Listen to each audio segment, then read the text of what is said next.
This is just a sample of the audiobook. To get the complete audiobook, access the link posted in the first comment. A smokestack rises from a hulking brick factory. Along its flank, large descending letters read, Joel. It's a grainy black and white image, part of a documentary called The Joel Files that was made about Billy Joel's family and their struggles to survive and escape the rise of the Nazis in Germany. In a striking film portrait of war's aftermath, Billy and his half-brother Alex meet the family of the Nazi industrialist who usurped the Joel family fortune and went on to be a highly regarded member of the German commercial elite in the post-war years.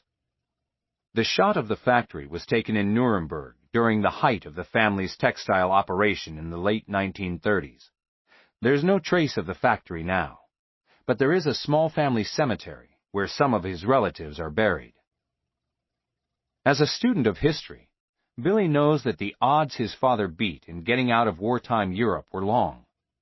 Only when he visited that graveyard in Nuremberg did he fully realize how many of his family members, uncles, aunts, granduncles, grave marker upon grave marker of Joel's, were less fortunate. And there's also the knowledge of those who were never brought back, whose bodies are gone forever. Billy grew up hearing the names of the lost sporadically in family conversations, but only in recent years has a fuller picture of his family history emerged. Of course, Billy Joel's stature as a celebrity, as well as the existence of a body of work that has touched so many lives and even transformed a few, does not make the Joel family's Holocaust saga any more tragic than millions of obscure ones. In fact, Billy's very existence is the result of a rare happy ending. But over time, that happy ending has not been his alone. It's filtered out into the broad swath of people to whom Billy's music has meant so much. Along with his peers Bruce Springsteen and John Mellencamp, he has addressed both the hopes and the heartbreaks at the center of the American dream, the one his forebears, as he learned, traveled far and struggled hard to experience.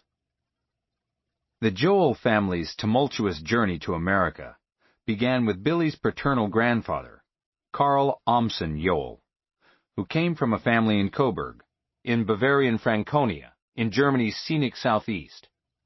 The patriarch was a man named Faustus Joel, whose son Julius became a tailor, and eventually began the small textile business Billy's grandfather expanded into Waschenmanufakturer Joel.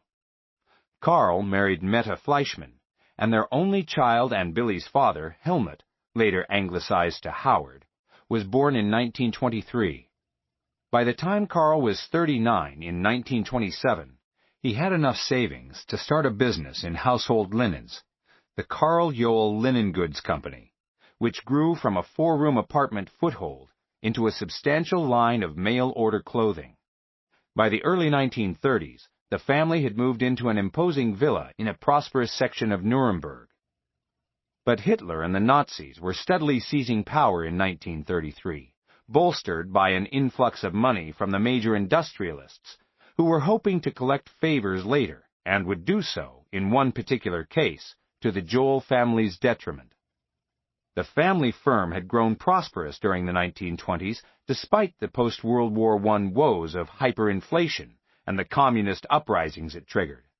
At one stage, before the currency was revalued in the mid-1920s, inflation in Germany ran so rampant that the Reichsmarks were virtually worthless. Billy recalls hearing the story that at that time, you needed a wheelbarrow of bills to pay for a loaf of bread.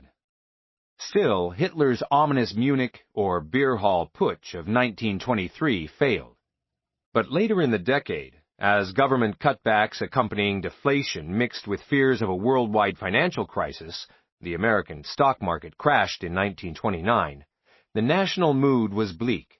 Says Billy, everybody started looking to the Nazis for salvation. Young Helmut was part of the Jewish population that would be caught up in the building nationalistic fervor. I've read a lot of this history, and because it affected my own upbringing, it's hard not to take it personally, Billy says. I think anti-Semitism was always kind of innate in those Middle European cultures anyway. In Germany, Austria, and even France to an extent, there's a long history of anti-Semitism that was simmering for generations. Hitler tapped into it. He knew how to exploit popular prejudice.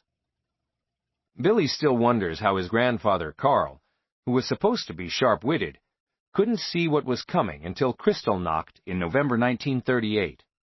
Even then, Karl, loath to sacrifice what he had built through decades of hard work, was still trying to make a deal with his connections to get the proceeds from selling his business to German entrepreneur Josef Neckermann. Neckermann was a Catholic conservative who joined the Nazi Party when he saw the advantage in it.